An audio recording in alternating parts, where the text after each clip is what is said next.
Napapasalamat po sa pagkakalawa. Yung ating trompa hanggang ngayon. Kanina pa sa trophy. Tayo mula. Mula na tayo. Okay lang po ba yun?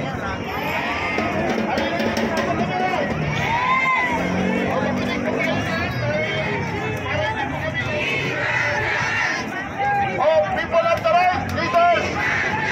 People at the right!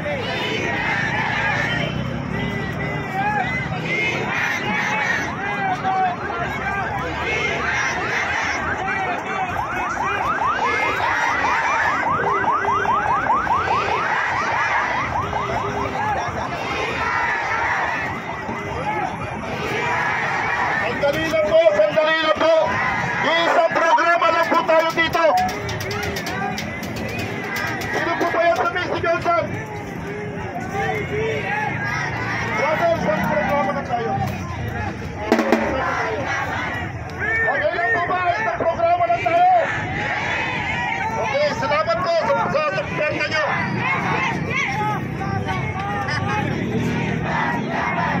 Sandali lang po! Isang programa lang po tayo. Okay. Hello po, isang programa lang po. Sa ating panimula ay tatawagin ko po si Pastora Gloria Nunez sa kanyang opening prayer.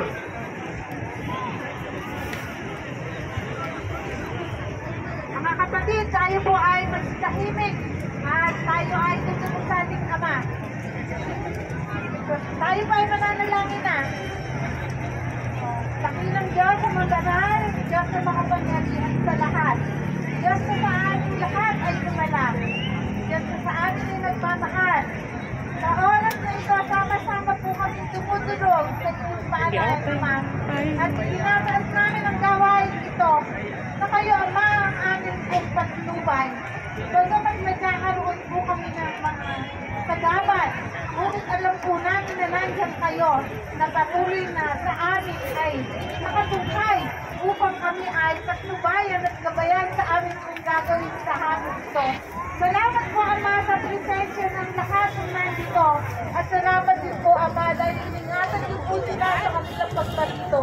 Salamat po, Mang Diyos, at patuloy po ninyong binibigyan ng lahat ng wisdom at mga namumuno sa itong rally na ito para sa prayer for peace and truth. Salamat po, Mang Diyos, at nawa, Panginoon, sa aming gagawin ngayon ay mabukas ang isipan ng bawat makakasaksi na ito ay para po sa aming dalangin sa inyong Ama na itinutunod namin na magkaroon ng kapayapaan ng aming bansa, magkaroon ng pagkakaisa at higit sa lahat, lumabas na patuloy ang katotohanan sa pagpagitan ng mga taong inyong inaatasan upang nga, Panginoon, ilabas ang katotohanan. Salamat po, Mang Diyos, sa pagtitipong ito dahil alam po natin na ang mga narito ngayon ay sa pananalig ng aming mahal na Pangulo at kapanabig po ng katotohanan. Salamat po, Mang Diyos, ito po ang aming sama-samang dalangin sa pamamagitan ng makapangyarihang pangalan ni Cristo Jesus na aming Panginoon. Ang lahat ay magsabi na Amen!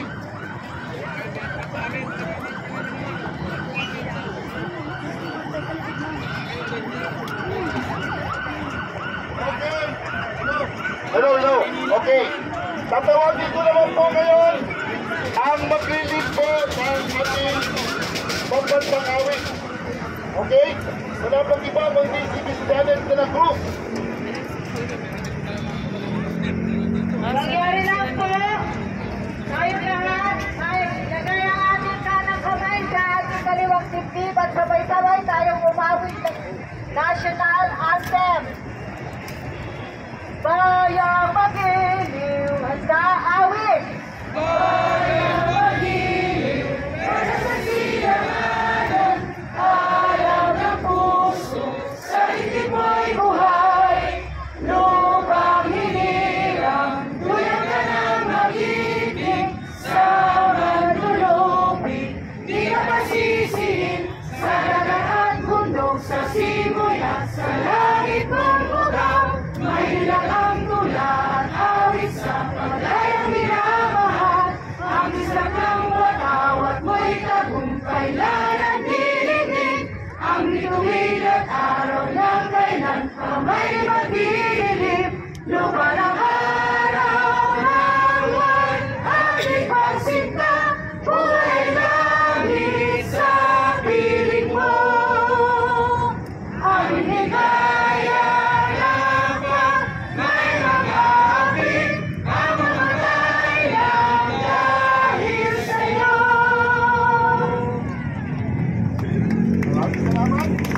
the group. At kaya naman po, bago po tayo magpasimula ng ating program proper, tatawagin ko po ang Presidente Chairman ng Blessed Movement para po sa pag-acknowledge at roll call sa mga tumano at sumuporta sa pagtitipon na to. Palakpakan po natin si Herbert Martinez. Si Kuya. Ya. Payong ya. Ya. Payong, Papa Bin. Kay ka Papa Bin to. Maganda po kayong lahat. Gusto mo magpayong? Siyempre, gwapo kami mga lalaki. Oh, baka malapit yun sa'yo. Sabi po, kasiyahan namin ng mga leader na katulad ko, katulad ni Marcos Mendoza, Bong Garcia, si Ariel Cumban Defensor, Lilis Batalier, pwede mo yaksarin natin si Bong Garcia, Marcos Mendoza, Lilis Batalier, si Ariel Cumban,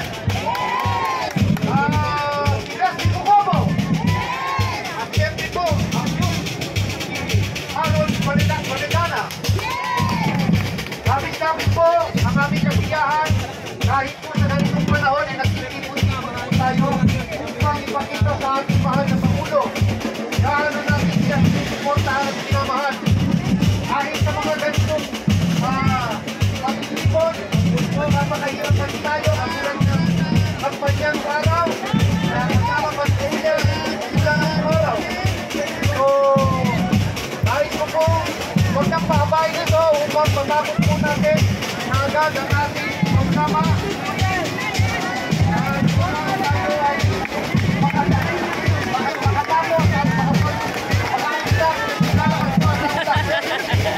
nakakilala po ito, mga kampasang po ito, tuloy-kita po ang sigawan at kanila po matatapos po sila. Magandang ako po kayo at maraming salamat.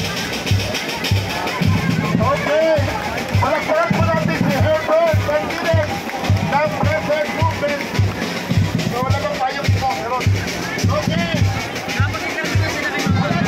Asan? Hindi ko nakita si Mamara eh. Ano? Andito na daw, sabi ni Robert. Andito oh. Magandang hapon sa inyo lahat. Ang kailan kung bakit po andito po ang mga iba't-ibang civic society group. Nandito po iba't ibang sektor ng ating lipunan. Nandito po yung tinatawag na parallel at support group na patuloy pong sumusuporta sa ating Pangulong President Bongbong Marcos Jr. Ang pagdaraos na ito ay tinatawag po natin na Prayer Rally for Support Group. Nakikita po natin ang ating pagsuporta sa ating mahal na Pangulong bibigyan at buong balik ang ating pagtitiwala sa kanya. Ang mga grupo po ay pinagbibilangan po na tinatawag po natin mga solid BBM followers na sumuporta po at bumoto po sa ating Ekscelensya Presidente Bongbong Marcos Jr. At ang bawat isa sa amin na support group, ang bawat isa sa amin na parallel group na tumanong po ngayon, kahit po sa maikling announcement, 3 araw, ay kami po ay nagkaisa upang ipakita po namin ang taus-pusong pagtitiwala sa ating mahal Pangulong BBM. Ang bawat isa po sa atin, ang bawat isa po sa amin ay we remain and we continue to support our President BBM sa kanyang mga programa upang tulungan ang ating bansa na parang umangat. Tama po ba? Okay, hindi makita ang suporta. Makita na. BBM yan! Kaya pa ba natin lakasan yan? Ulitin ko. BBM! BBM! So ngayon po ay meron tayong maiksing programa at meron po tayong mga guest speakers at meron din pong mananalangin dahil ang pagtitipon na ito at prayer rally for peace and truth. So, sa ngayon ay tatawagin ko po ang unang speaker walang iba po kundi si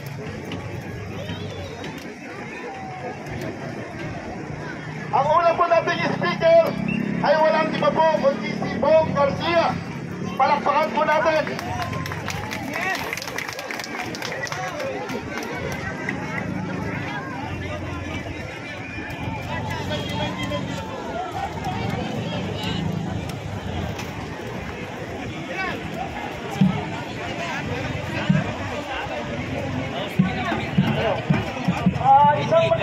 Isang magandang hapon po sa ating lahat. Kamusta po kayo?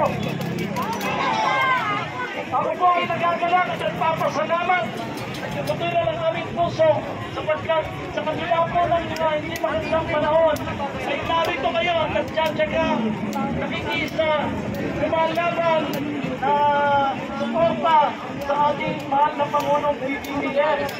Mahal niyo po ba ang Pangulo natin?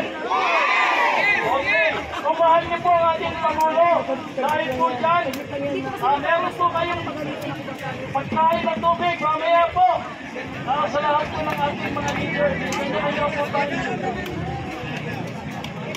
Okay, teacher po ang sasabihin.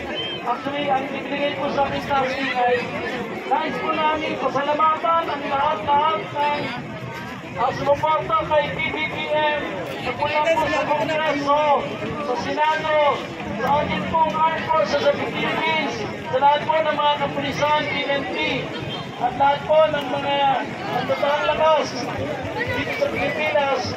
Pinasasalamatan po namin, higit sa lahat kayo na nandito na walang sawang sumusuporta. Ayan si Ma'am Mara Tabundong. Mahal na Pangulo. Naway patuloy po natin ipaglaban ang ating karapatan bilang isang tunay na Pilipino na nangahawakan ng katotohanan. Maasahan ko po bang ipaglalaban natin hanggang kamatayan ng ating Pangulo. Salamat